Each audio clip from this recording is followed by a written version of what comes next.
Marcus Evans was held firmly by two police officers, his eyes wide with fear as he tried to explain. "I have permission to be here. I'm part of the Career Shadow Program. Call Ms. Reynolds." But Captain Karen Blake simply crossed her arms, her voice cold and dismissive. "This kid could be a security threat. Get him out of here now." One of the officers reached for his radio. "We have an unauthorized individual, requesting approval for immediate removal." Suddenly, a powerful voice cut through the radio. "Stop immediately! That boy is not the one you should be worried about." Karen froze, the entire room falling into stunned silence. Who had just given that order?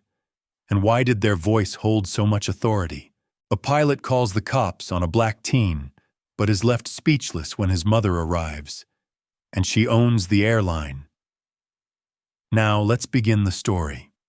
Marcus Evans, 16 years old, a black teenager with an unshakable passion for aviation, had dreamed of flying since he was a child.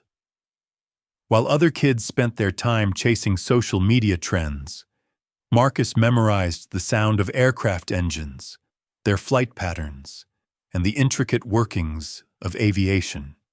His bedroom walls weren't covered with posters of celebrities, but with aeronautical charts and cockpit schematics. Every night, he would fall asleep dreaming of the day he could sit in the captain's seat of a commercial airliner. That dream led him here, to Horizon Airlines' Career Shadow Program, an exclusive opportunity for young aviation enthusiasts to witness the inner workings of an airline. Hundreds of students had applied, but Marcus's essay, detailing his passion and technical knowledge of aviation, had earned him a spot among the select few chosen. Today was supposed to be one of the best days of his life. Guided by Ms. Tanya Reynolds, an HR representative, Marcus had already toured the bustling operations center, watched the intricate choreography of baggage handlers, and even had the rare privilege of sitting in the cockpit of a Boeing 787 during routine maintenance. Every step of the tour had filled him with awe, each moment affirming that he was meant to be in this world of aviation. "You've really done your homework," Ms. Reynolds had remarked with a smile, impressed by Marcus's detailed knowledge of thrust ratios, emergency protocols, and flight planning mechanics.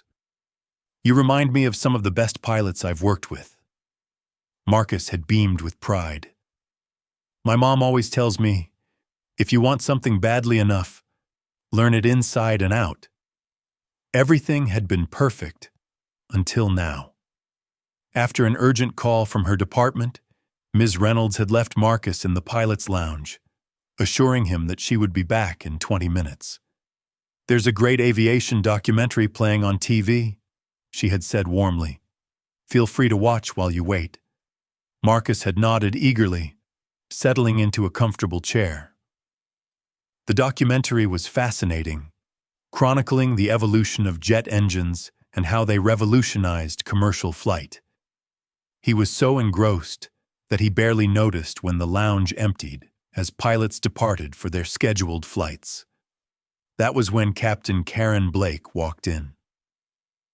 With 20 years of flying experience under her belt, Captain Blake was respected in the industry, but she was also known for her rigid and often cold demeanor. The moment she spotted a young black teenager sitting alone in the pilot's lounge, her brows furrowed. Her gaze immediately locked onto Marcus's visitor badge dangling from his lanyard. Instead of seeing an ambitious young student, she saw something different, someone who didn't belong. She crossed the room with purposeful strides, her uniform immaculate, her authority palpable. Without hesitation, she snatched the TV remote and switched off the screen mid-sentence. "Who let you in here?" she demanded, her voice sharp as steel. Startled, Marcus sat up straight. "Ma'am, Ms. Reynolds brought me here. I'm part of the Career Shadow Program," he explained, his voice polite but firm. She told me I could wait here. I don't care what she said, Captain Blake snapped. This area is for authorized personnel only. You don't belong here. Marcus's heart pounded in his chest. This wasn't how the day was supposed to go. I have clearance, he stammered, reaching for his badge. It's right here. Captain Blake snatched the badge off his lanyard, breaking the clip. The plastic ID clattered onto the floor as she examined it with suspicion. This has to be fake, she said coldly. Or stolen. There's no way they'd give this level of access to someone like you. Marcus felt each word like a physical blow. Someone like you. The meaning hung heavy in the air. His chest tightened as he scrambled for words. No, ma'am. I wrote an essay. I won the competition. You can call Ms. Reynolds. She'll tell you. I don't need to call anyone. Captain Blake had already reached for her radio. Security. I need immediate assistance in the pilot's lounge. Possible unauthorized individual with fraudulent credentials. Potential security breach. Marcus's stomach dropped. The room that had once felt like a gateway to his dream now felt like a trap. Marcus's heart pounded so hard he could hear the blood rushing in his ears. The room, once filled with the excitement of possibility, now felt suffocating. His fingers twitched as he clenched the hem of his shirt, trying to ground himself. This couldn't be happening. He had done nothing wrong. He was exactly where he was supposed to be. Yet here he was, being treated like a criminal. Captain Karen Blake stood firm, her stance rigid, her expression unreadable save for the flicker of suspicion in her eyes.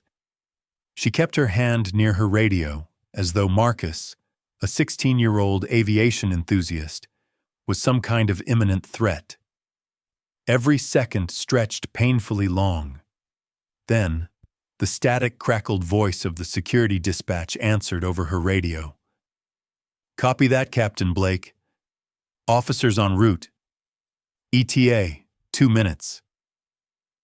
Marcus swallowed hard. He knew what could happen if the police arrived and believed he was a trespasser. He had read too many news stories, seen too many cases where people like him were misunderstood, mistreated, sometimes worse. He glanced around, searching for someone, anyone, who would stand up and say, "This kid belongs here." But the room was empty except for Captain Blake and a few pilots passing through, who barely spared them a glance before moving on. No one wanted to get involved. Captain Blake stared at Marcus as if daring him to resist. Her expression seemed to challenge him to say something wrong, to give her a reason to escalate the situation. Marcus refused to break eye contact. He would not let her see how terrified he was. Then, just as Captain Blake opened her mouth to say something, a sharp, commanding voice boomed through her radio, cutting through the air like a whip. "Stop immediately! Cancel all actions against the boy!" The order was so unexpected, so forceful, that even Blake flinched. The tension in the air shifted instantly. "Stand down! I repeat, stand down!" For a second, everything froze. Blake's brows furrowed as she fumbled for the radio, pressing the transmission button. "Excuse me? Dispatch, confirm. Who issued that command? I have an unauthorized individual here." "Negative, Captain Blake. Do not engage. Hold your position." The authority in the voice was unmistakable. Whoever it belonged to outranked Captain Blake, and she knew it. Her mouth tightened as she straightened her posture, gripping the radio so hard her knuckles turned white. Marcus, still too stunned to speak, watched as Captain Blake took a slow breath, anger flickering in her eyes. Who had just saved him? And why? A few corridors away, 2 security officers, already halfway to the pilot's lounge, exchanged glances when they heard the order.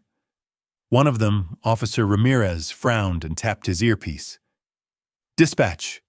That was an override command. Who authorized it? Authority level, executive override. Stand by. Ramirez and his partner froze. Executive override. That meant someone high up, very high up, had intervened. The only people who had that level of clearance were board executives, or the CEO of Horizon Airlines. Ramirez felt a chill run down his spine.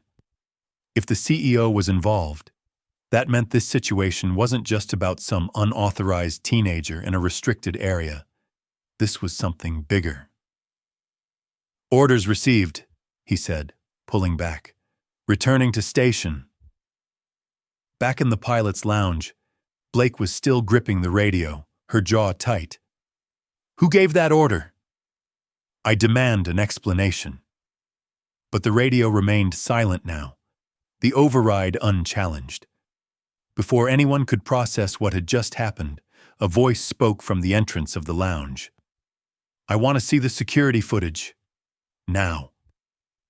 All heads turned toward the doorway, where a tall, authoritative figure stood. Henry Brooks, a veteran airport supervisor with decades of experience, stepped forward, his gaze unyielding. Marcus had never met him before, but something about the way Henry carried himself gave the teenager a sense of relief. Finally, someone who seemed willing to step in. Blake's eyes narrowed. That won't be necessary. I know what I saw. The boy was trespassing. Henry's expression didn't waver. We have security cameras in every lounge, Captain. If you were right, the footage will prove it. If you were wrong... He let the words hang in the air. Marcus felt a flicker of hope. For the first time, someone was demanding the truth. Blake's face reddened.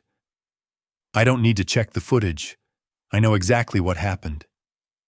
Then you won't mind verifying it, Henry replied smoothly. Blake opened her mouth to protest, but the room had already turned against her.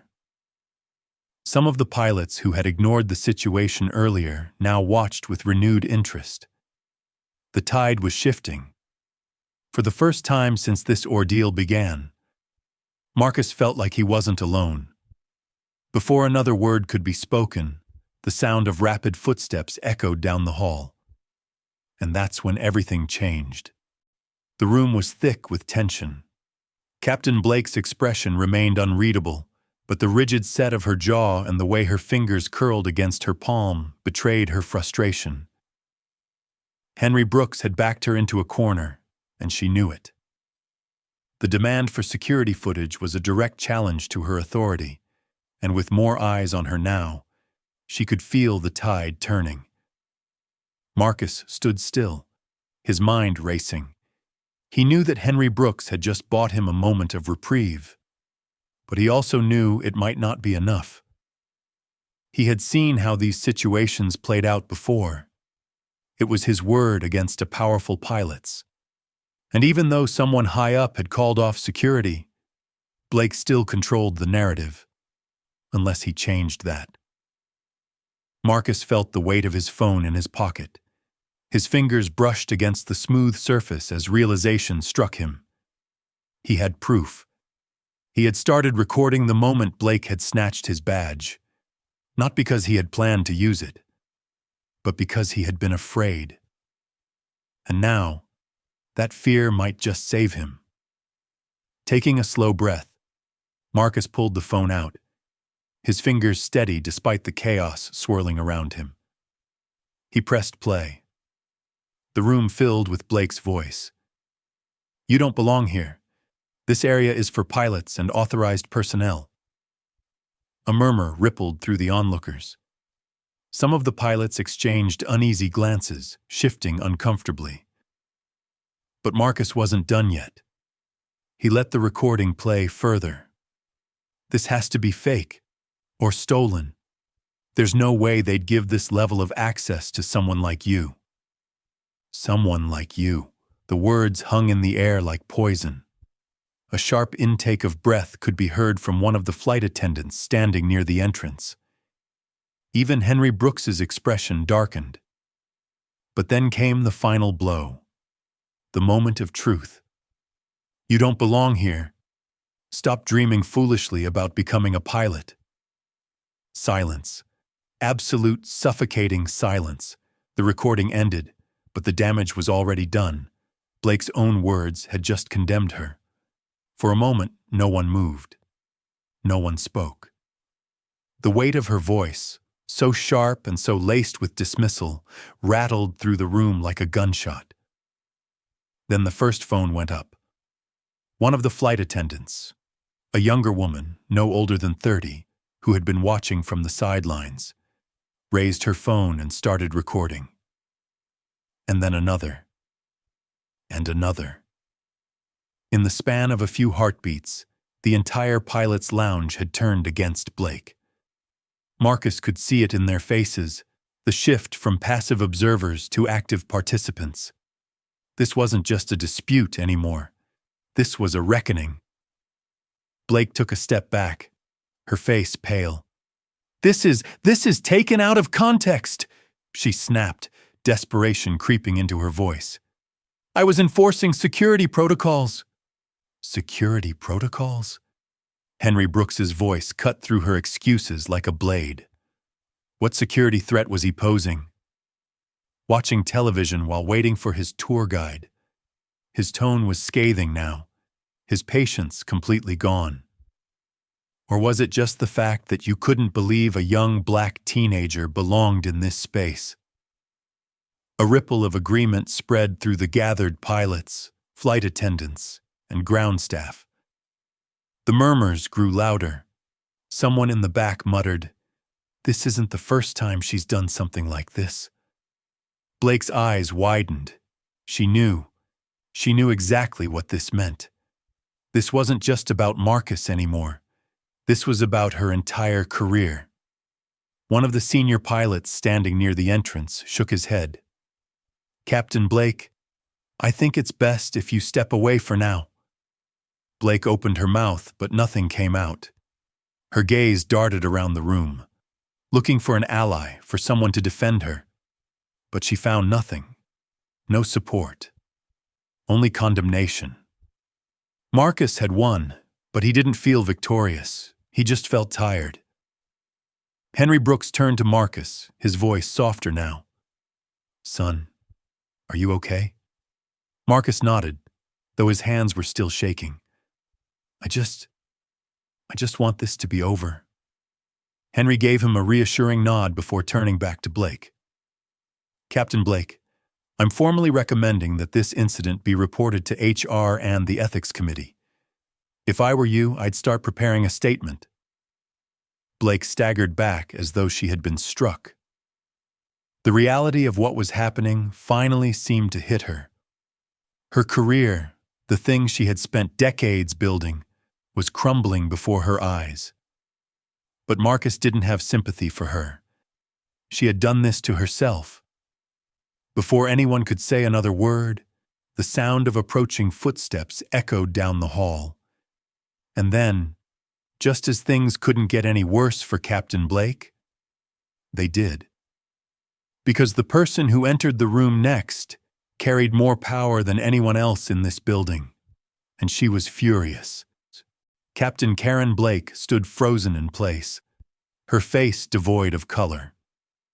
The weight of Marcus's recording had shattered her composure, leaving her exposed in front of pilots, flight attendants, and airport staff who had once regarded her with respect. The whispers in the room had turned to full-fledged murmurs, a quiet storm of disbelief and condemnation brewing against her. Blake knew what this meant. Her career was hanging by a thread.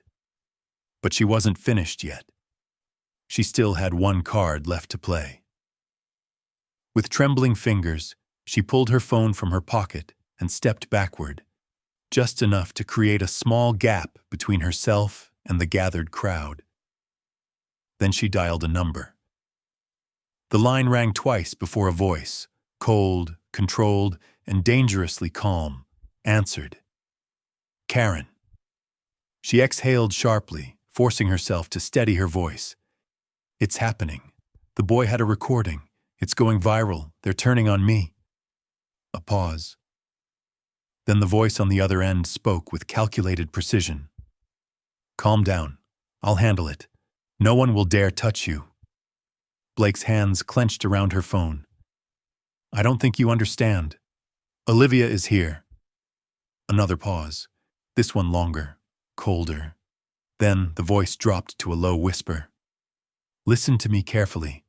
Step away from the situation. Don't make it worse.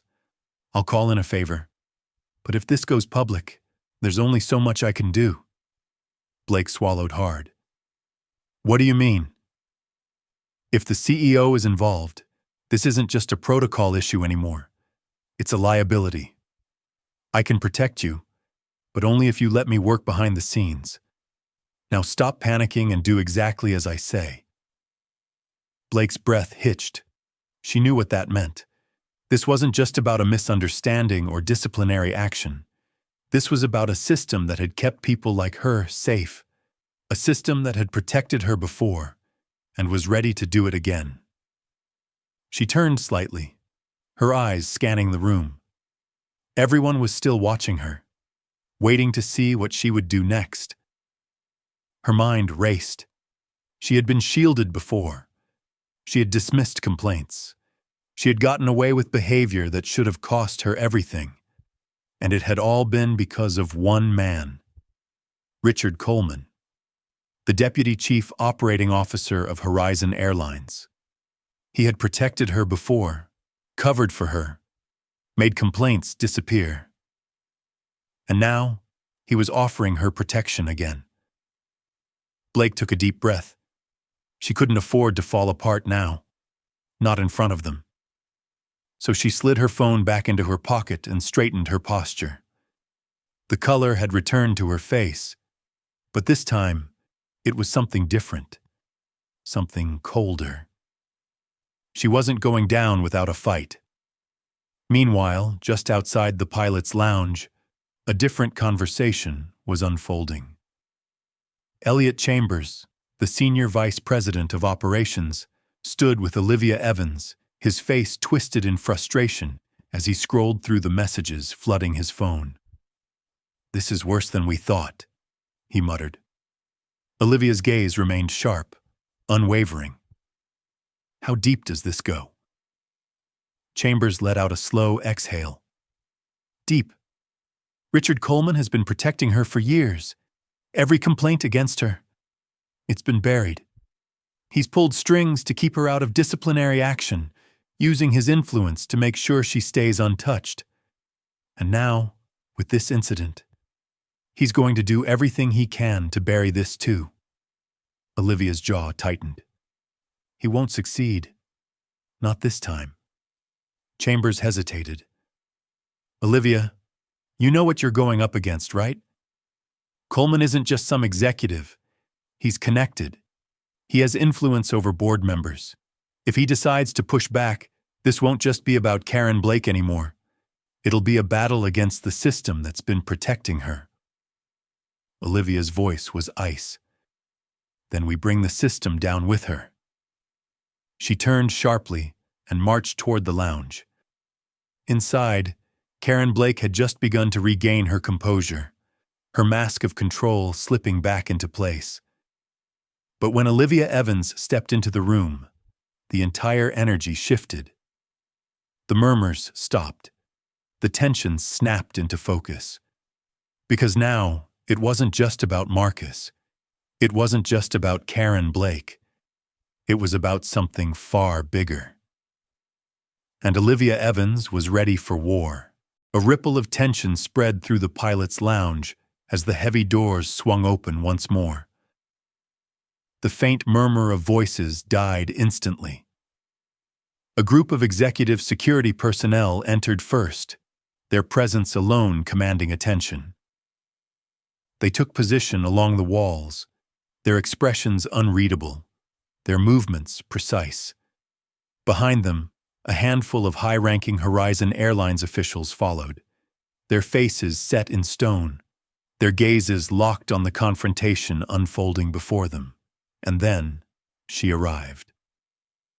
Olivia Evans, Chief Executive Officer of Horizon Airlines, the most powerful person in this building.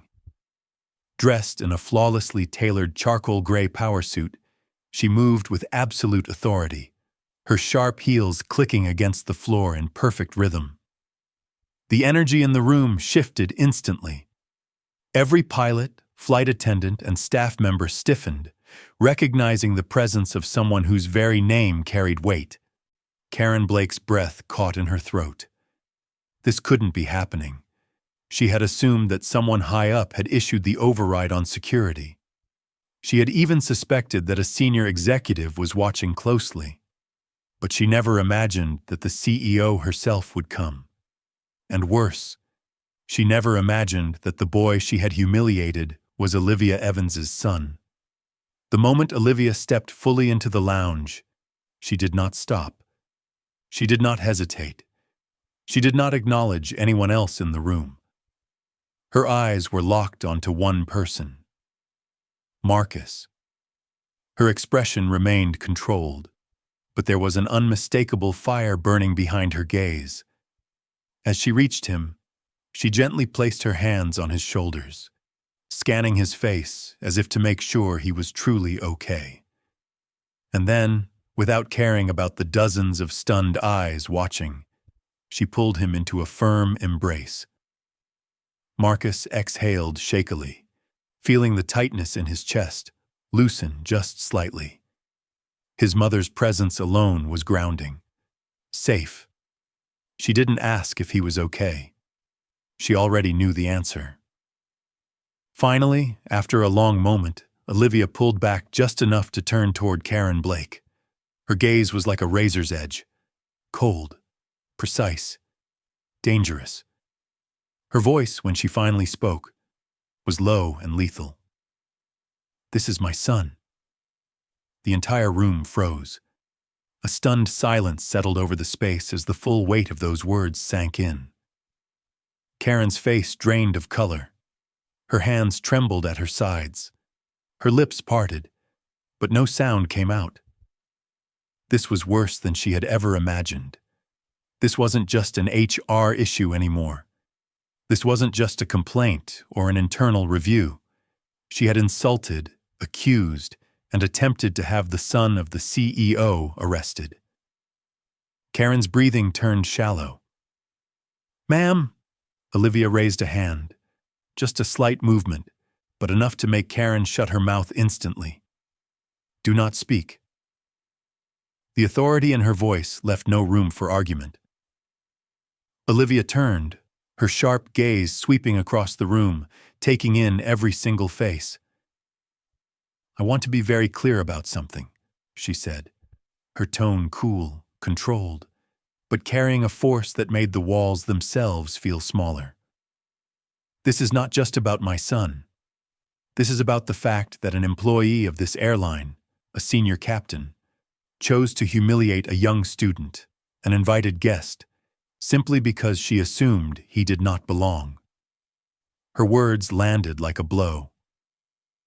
A few people, those who had stood by and watched everything unfold without intervening, shifted uncomfortably, guilt flickering across their expressions.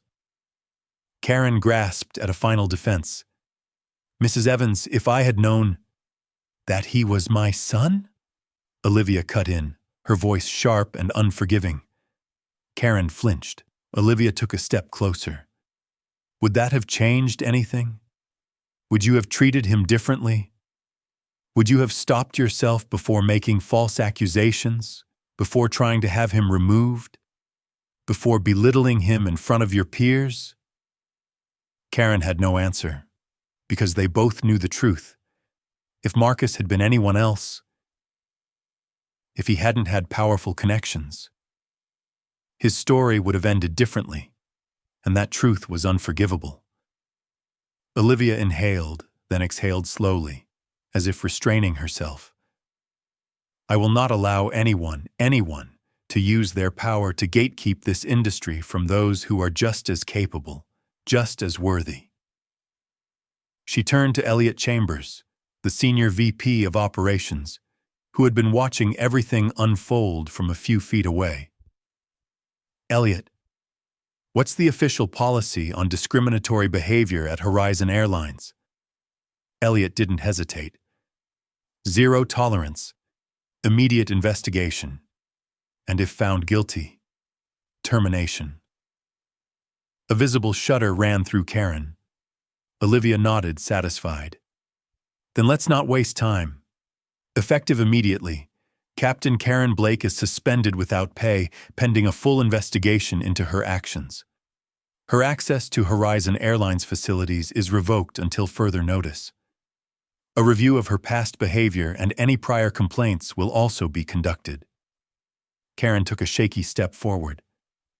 Ma'am, please. 20 years of service, 20 years of unchecked entitlement, Olivia corrected sharply. And if this investigation proves a pattern of behavior, then you will be permanently removed from this airline.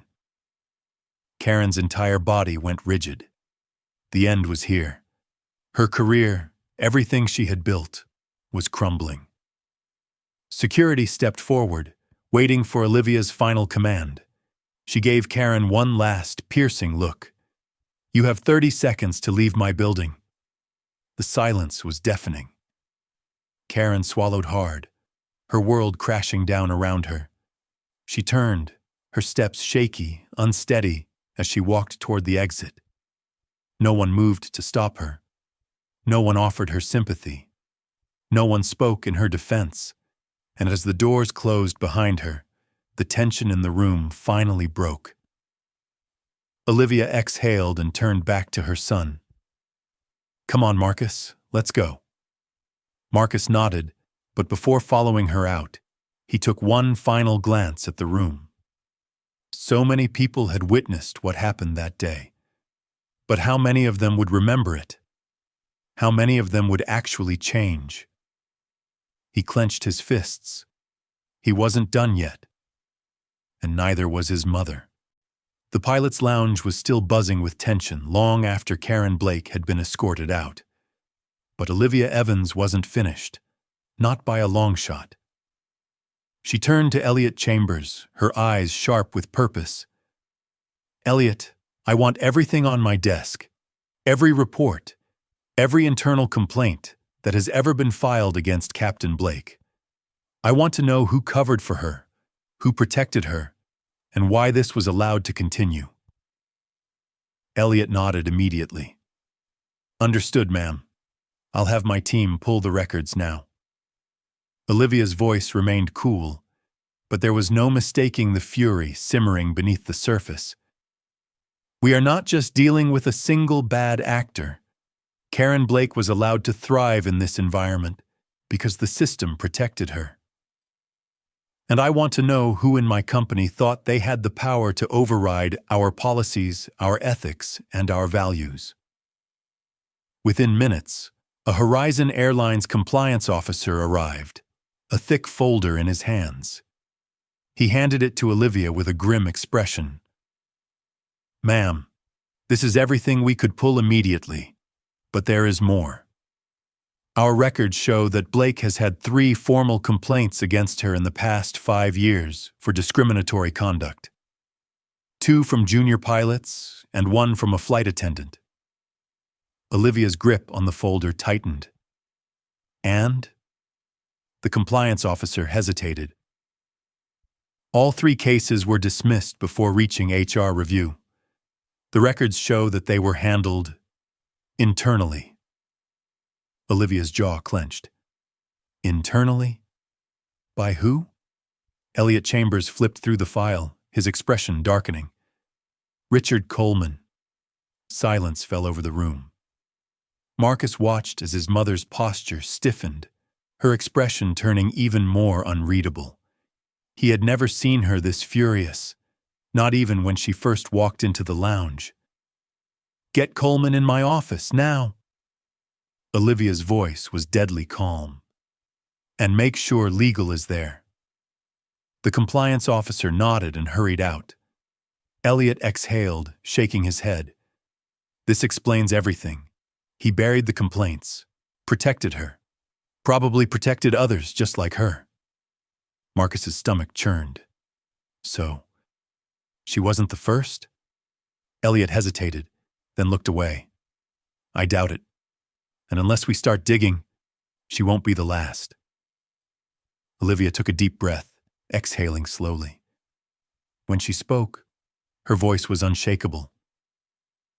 We are not just going to remove a single individual. We are going to dismantle the entire structure that allowed this to happen. She turned to Elliot. Effective immediately, Captain Karen Blake's suspension is upgraded to termination. No severance, no quiet exit. Her record will reflect the reason for dismissal. Elliot nodded. I'll take care of it. Olivia's gaze swept the room, her tone unapologetically firm. This airline will not tolerate discrimination. Not from pilots, not from executives, not from anyone. If you believe you are untouchable, you are mistaken. If you are protecting people like Karen Blake, your time is up. The weight of her words settled over the gathered employees. Some looked away, others nodded, a few exchanged uneasy glances, as if realizing, for the first time, that things were about to change. A soft voice cut through the silence. What about Coleman? It was Marcus. He wasn't just asking as a bystander. He was demanding justice. Olivia met her son's gaze and nodded slowly. He won't be able to cover this up. Not this time. And just as she spoke, Richard Coleman stepped into the lounge. Dressed in his usual corporate gray suit, the Deputy Chief Operating Officer walked in with a calculated air of confidence, his expression carefully neutral. But Marcus saw it, the flicker of unease in his eyes. He knew. He knew his time was up. Olivia crossed her arms. Take a seat, Richard. We have a lot to discuss. Coleman hesitated but obeyed. His voice remained smooth, but his words were carefully chosen. Olivia, I'm not sure what you've been told, but this is all a misunderstanding. Blake was an asset to this airline, and if we start digging through every personnel file looking for grievances, we'll create unnecessary problems. Olivia's lips curled into a mirthless smile. Oh, I fully intend to create problems. For you. She dropped the thick file onto the table between them, the sound echoing through the room. You covered for her, Olivia said, her voice steady. You buried complaints.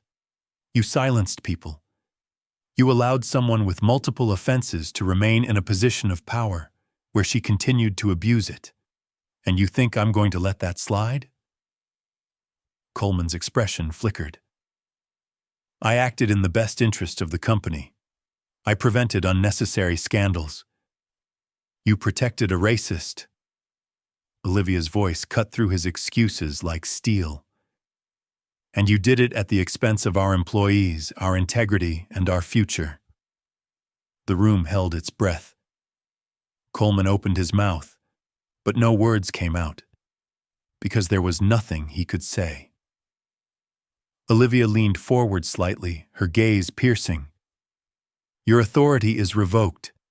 Effective immediately, you are suspended pending an internal investigation. If we find further evidence that you have obstructed justice within this company, I will make sure that you don't just lose your job, Richard. I will make sure you never work in this industry again. Coleman's jaw tightened. He had lost. Finally, after a long silence, he nodded stiffly. I understand. Good. Olivia straightened. Security will escort you out. And Richard? If I were you, I'd start looking for a lawyer. 2 security officers stepped forward, waiting for him to move. Coleman rose slowly, casting one last glance at Olivia and Marcus before turning toward the exit. As the doors closed behind him, the weight in the room shifted once again. It was done.